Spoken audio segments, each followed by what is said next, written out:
Maadong hapon antay.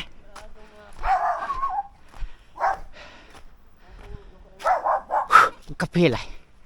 Nagpapangampan niya.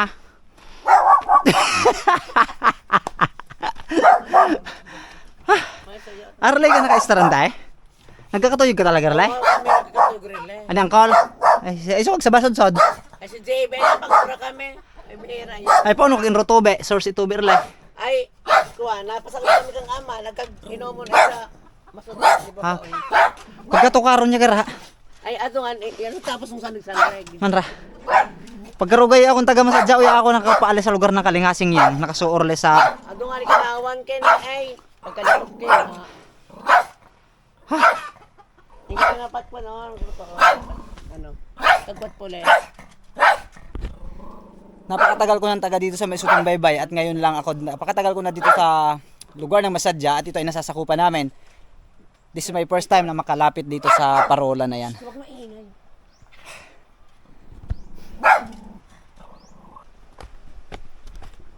At tayo umikot dito sa mismong puno ng tawag dito ng parola. At ito may maliit palang structure dito. Silipin natin kung anong laman. Wala naman, semento, stock.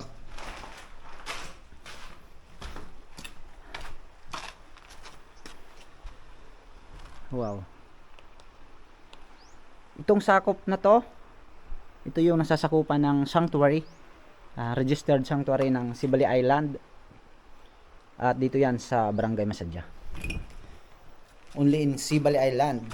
At yan ay matatagpuan dito sa Barangay Masadya. Punta pa tayo doon.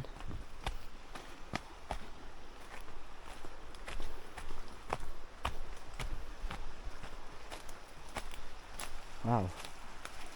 Ayan oh, ay tsura niya. Minsan tayo nakakaabot dito na mag-fishing. Dito lang, sa tabi lang dito. Hindi pwede doon sa loob. Dahil nga yung lugar na yon ay sanctuary na. So bawal na doon. Pero sa area na to, nalabas na siya, pwede pa naman papunta doon.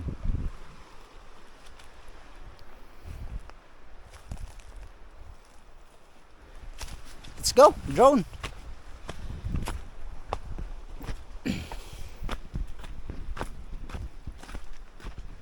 Ay nakakatuwa lang ay si Ante, gawa siya dito ng bahay kubo at napakaganda dahil nagkaroon dito ng nakatira.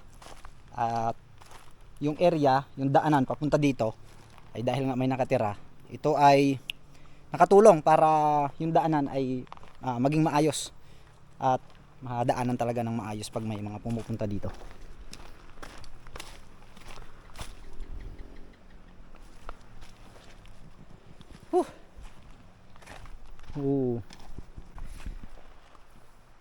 At sabi ni Auntie Shawnee, ayun, kamag-anakan pa namin yan, halos tiyahin pa namin yan. Pwede daw pumasok dito kasi meron dong pinto at ito ay nabubuksan.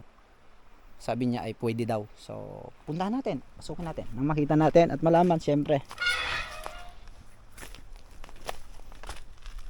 Malaki.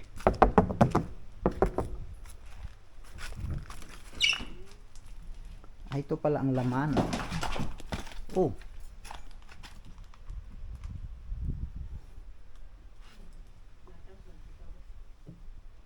Ayun yung balaman. Aakyat sana ako kaso parang nakakatakot.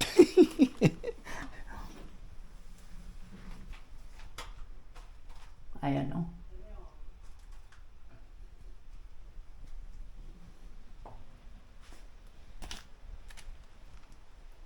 Parang nakakatakot.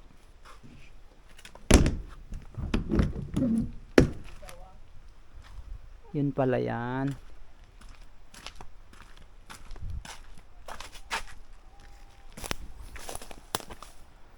Kung nakita ko sana na maayos yung loob, gusto ko sanang umakyat para ma-experience ko yung feeling nandun sa taas. Pero nung nakita ko yung daanan, parang delikado. So hindi na natin pinagpilitan yung sarili natin na pumasok doon. Nakabukas na yung drone natin, nag-aantay na lang tayo ng enough na GPS para mapalipad natin to. Ngayon ang count ng GPS natin is 8 Ang kailangan natin ay mga siyam o hanggang 10. Mas maganda sana kung abot siya ng 20 GPS. Ngayon ay nasa 8 na. Antayin natin na, ayun. Okay. Home point is now updated. Pwede na tayong mag-take off. Take off. Home point updated.